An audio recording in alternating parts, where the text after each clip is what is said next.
Rappelez-vous, même Jésus qui est Seigneur a ressuscité Lazare, mais Lazare est encore mort. Donc l'église n'est pas la fin de nos problèmes. Car tous ceux que Jésus a guéris, restaurés, délivrés, même ressuscités, sont encore morts. Donc Jésus n'est pas un fou, ni un inconscient ou un aveugle pour venir mourir encore à la croix de Golgotha pour nos problèmes, mais plutôt pour les pécheurs et pour le salut de notre âme. Donc l'église est un lieu de téléchargement et de chargement de la batterie de notre foi, de notre personnalité, de notre vie et de notre éternité. L'église, ce n'est pas pour les rassasiés, mais pour ceux qui en ont besoin. Donc, on ne va pas à l'église pour être béni. C'est une malédiction.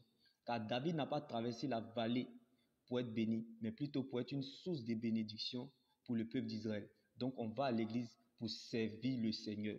Tu ne peux pas servir si tu n'es pas serveur. Car il n'y a pas de royauté sans préparation, ni bergerie, ni brisement. Si vous n'êtes pas brisé sur la terre, c'est que le ciel n'a rien à vous offrir.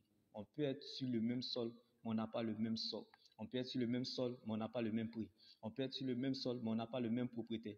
Jésus-Christ n'est pas une option, mais une nécessité. Il n'est pas un chemin, mais le chemin.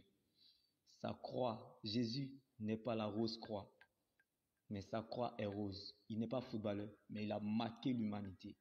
Donc, quel que soit le temps que tu cherches, le jour que tu trouves, tu trouveras ce que tu cherches.